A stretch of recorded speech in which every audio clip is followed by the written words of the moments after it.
Good day to you all, and welcome to the Toddcast. I appreciate you guys coming over and checking out Digging Life Deeper, that kind of a brother channel to Digging Life 21. Today, it is a brisk, like 32, 34 degrees. My truck is not reading accurately, but we are getting some sleet and snow. But that can't stop us from going to look at more work.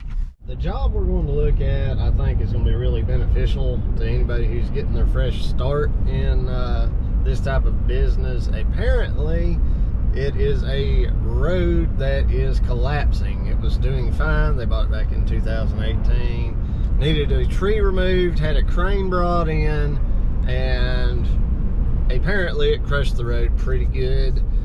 It's not too surprising. Those cranes can weigh a lot, and he may have gotten too close to the side.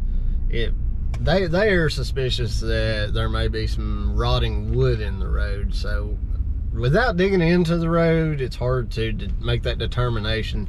But I'm gonna take you guys with me down there. I think it'll be pretty exciting I know I'm excited. I'm always excited to look at a new project. I haven't seen pictures, so you guys will see it in real time with me, and I will, once we get there, talk about what I'm thinking, what I'm looking at, and how what I'm seeing is affecting my decision on how I would potentially move forward with pursuing the project. Well, that's coming down pretty good at this point. All right, we are at the job. I'm gonna drive on past as I usually do to see where I would turn a truck and trailer around. They've got a nice cul-de-sac here, of course, which somebody's decided is storage parking for their dinghy. So I don't know how to deal with that. It's gonna be blustery. I'll try to keep my back to the wind for you guys. Oh yeah. It's not bad. I think I see what's happening already. All right. Ah, yes. You can see where it's been patched previously. I'll try to get this. Yeah, everything's kind of pushing off. Wow. Some settlage. You can see where they had like the little gutter like deal put on the side. You can see how much lower it is now. Get in here about to get a better perspective. This whole section is garbage. Now I'm looking like, where am I going to put all the extra dirt? And how easy is it going to be able to move? Yeah, that little section is, that's an issue. What I think, yeah. So that's going to be one of those, looking at it, you don't know what's under there until you're already into it. We start digging into that, there's not going to be a good way in and out for them, so they would have to park out on the street for the duration of this job. There is room down here to move the bad dirt to.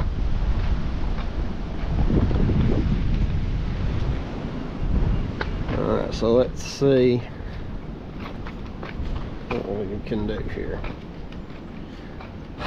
I don't see them having dug a borrow pit in this spot, or burying brush, anything like that. That's just a strange place. Most people, let me zero this out. Most contractors would bury stuff down there. So let's go up here.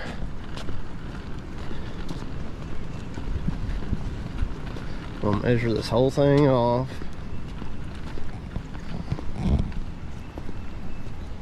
So 62 feet.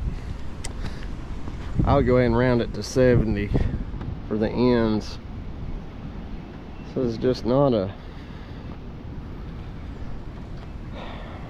it's not good.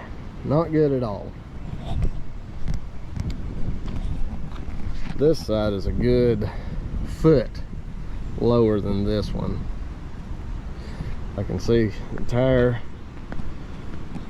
treads from some dual vehicle, probably the crane.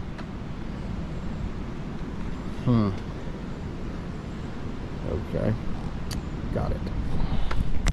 One question the customer had was, should they slide the driveway over and get away from that spot?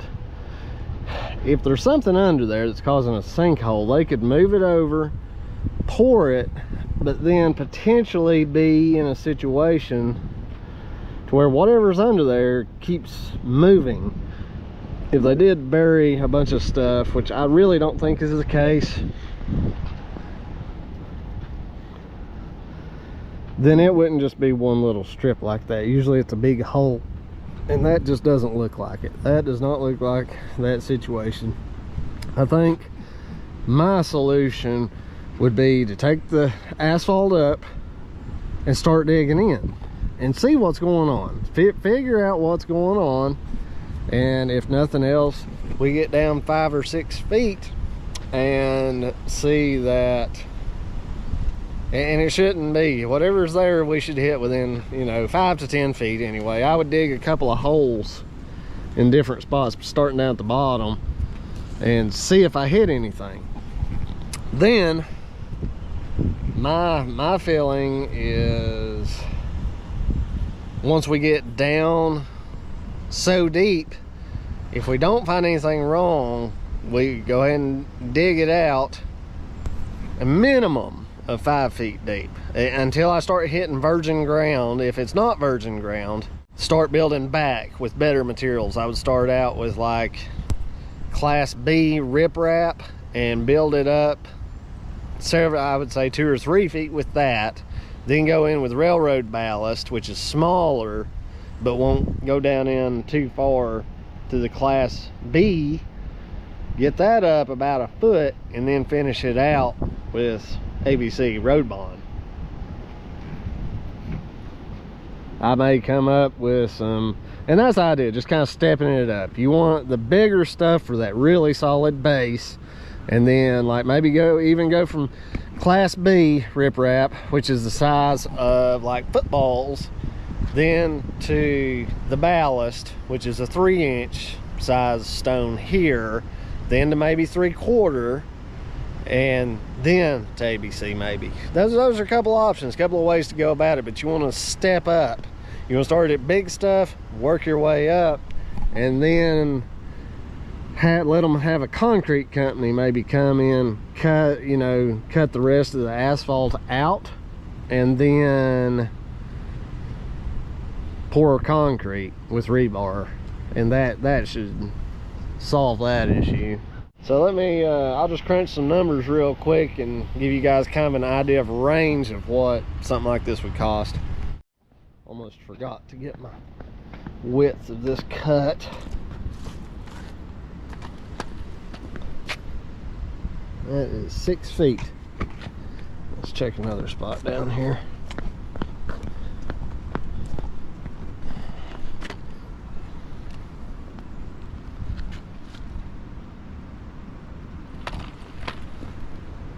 Seven feet. All right.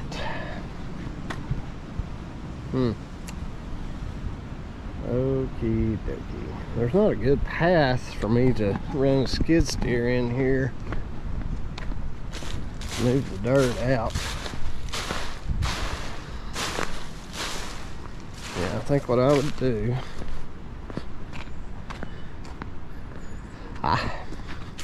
I would just call this side a loss. I think I'd dig everything out and dump it off this end and build it up. And we just have to maybe see, like, as deep as you're gonna go down to find the source, there's that much of a drop off here. So since we got roughly 70 feet of dig out up there, if I start filling in here, we go around 70 feet,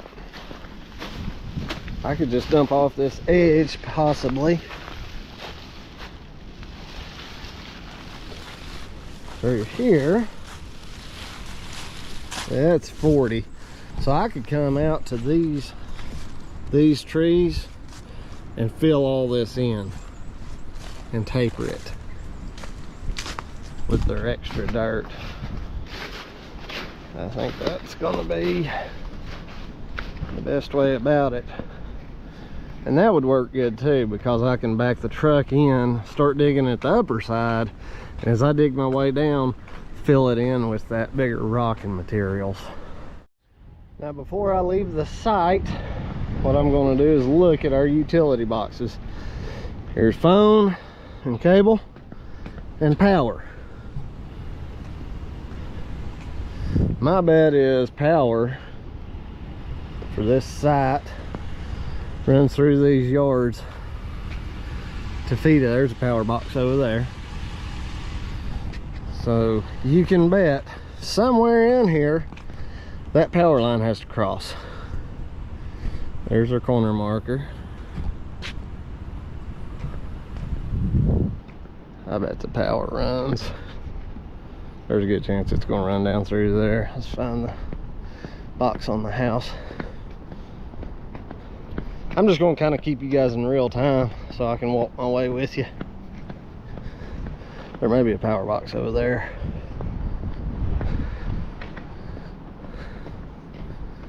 Let's see. There's the meter. Okay, so you can bet that power goes in the house there. So somewhere between there and there, that line crosses this road. And we can only hope that it doesn't cross there. If it does, that makes this whole ordeal a bit more expensive. So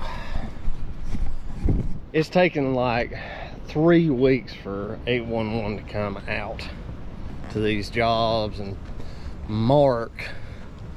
So I'm gonna have Adam call in the 811, and it'll be when it comes in that I can really give a solid price on this deal.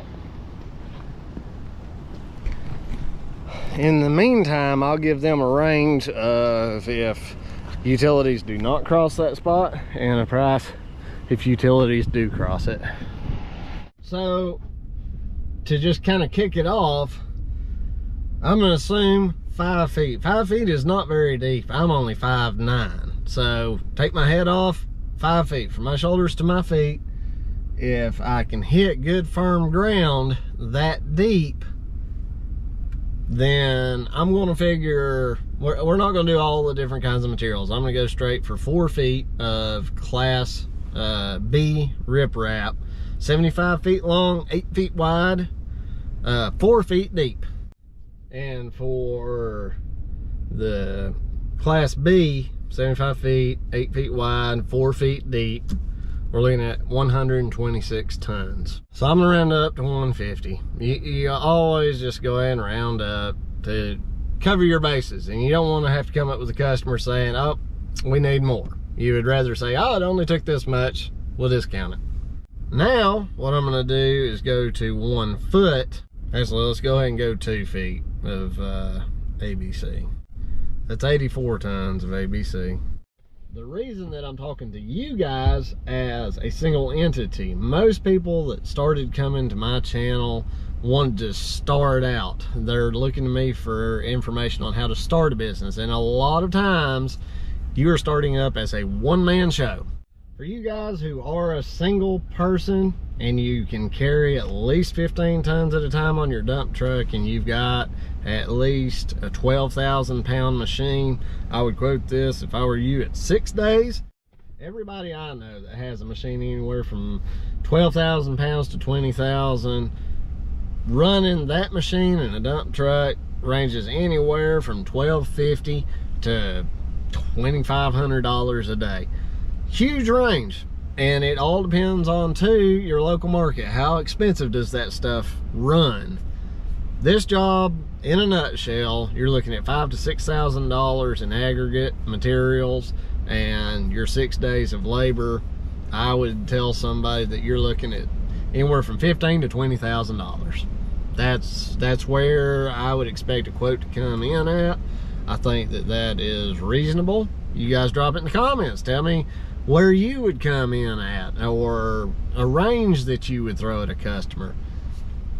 Me personally, at this point in my career and how I like to operate, I would tell a customer, this is how much labor I'm going to charge you to do it, because I know exactly how far it's going to take me to haul. I can figure up exactly my overhead, and I've got a pretty blame good idea of how fast I can dig this out and put material back in.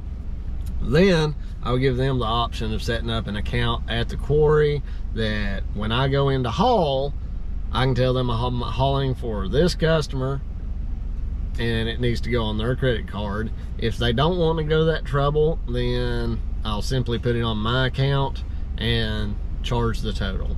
But materials, labor, hauling, machinery, mobilization, everything, I think $15,000 to $20,000. Hopefully this video kind of gives you guys a direction on where to go with projects like this. And don't assume these numbers are exact. If there's a lot of topsoil in here, you're gonna have more loads because that stuff fluffs. If you hit nothing but clay, then it's not gonna fluff as much, but it is gonna be heavier per volume. Those are just a couple of things that kind of popped into my mind just now. You guys who are on the channel because you like giving your input, throw it in the comments. I would urge any viewer that's trying to learn from this to look at the majority, not just what I'm saying, but the comments. There's a lot of experienced guys that follow my channel that are a wealth of information. There are, you know, armchair operators that are in the comments, and those comments are usually the derogatory ones. You know, saying so-and-so doesn't know what they're talking about, blah, blah, blah, blah, blah. Or you see a couple of people arguing. If you get somebody that's just putting a statement out there and their input, and they're not attacking somebody else, then that's who you really want to listen to. Some people out here are just out to make their screen name look like a know-it-all, and those people usually know the least. We love you guys. Thanks for joining me. Be sure to check out Digging Life 21, my primary channel where we actually do the work and do the jobs. And welcome to both channels. I appreciate you guys watching, and we will see you on the next one.